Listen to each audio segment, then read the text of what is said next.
What's it made of? Let's find out.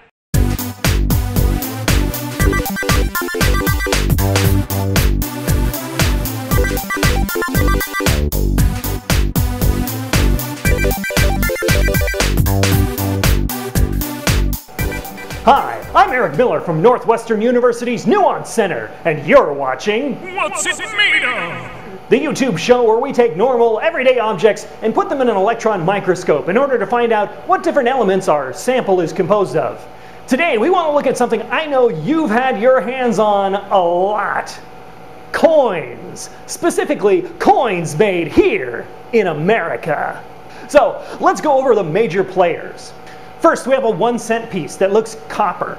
Then a nickel, which is worth 5 cents and looks silver-y colored. Then a dime, which is worth 10 cents, and it has the same silver color as the nickel, but it has these ridges around the edge here, and those ridges are kind of copper colored. And it's the same story over here on our $quarter piece.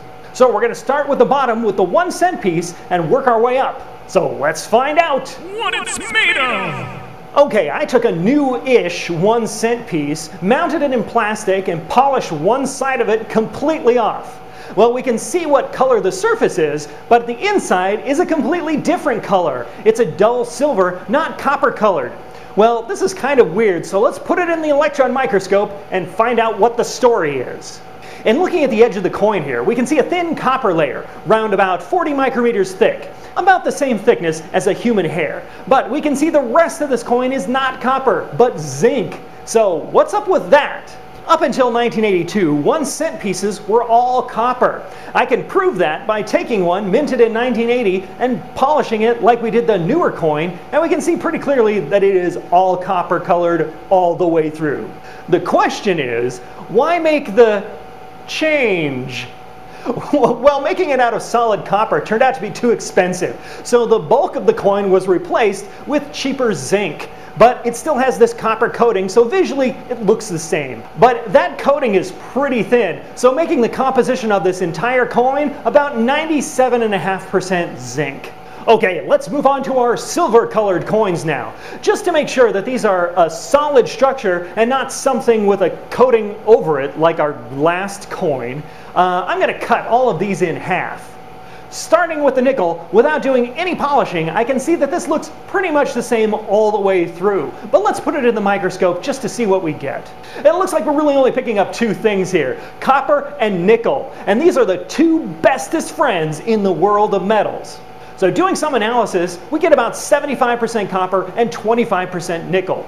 And so what does this alloy do for us? Well, first off, copper is cheaper than nickel. So we have a lot of copper in this alloy. The nickel is here to add toughness, wear resistance, and corrosion resistance to the structure. Those properties will help the coins to last a long time with people touching them and dropping them and throwing them into fountains and, I don't know, whatever kind of crazy things people do with their money.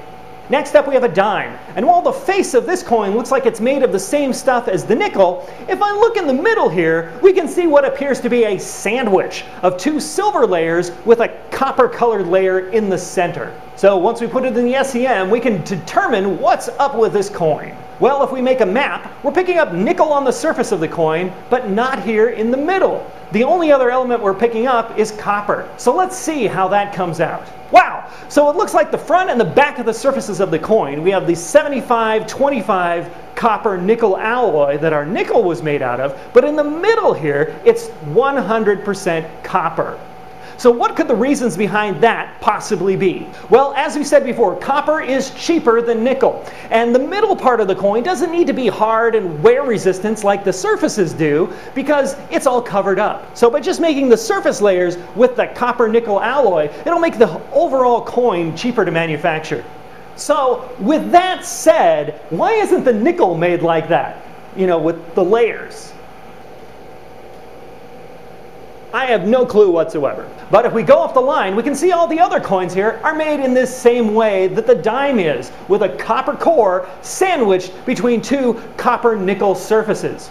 The $quarter, the $half, the Eisenhower dollar, the Susan B. Anthony dollar, the Sacagawea dollar, wait, the Sacagawea Dollar and the President Dollar coins are obviously different. Well, we can see that they're gold colored, but I doubt that they're actually made of real gold. If we take a look at a Sacagawea Dollar that's been around the block a few times, we can see that it's a bit tarnished. It's not as bright and shiny as like a new one is. This leads me to suspect that this is some sort of copper alloy on the surface here. To find out, I'm going to go ahead and cut one in half to see if what we've got is a solid structure or a sandwich of alloys like most of those other coins were. Looking at this map, I can see that we're getting a lot of copper from everywhere, but a ton here in the center and a little less of it on the surface of the coin. So it looks like this is very similar to the other coins that we had, a copper core and some other copper alloy on the surface.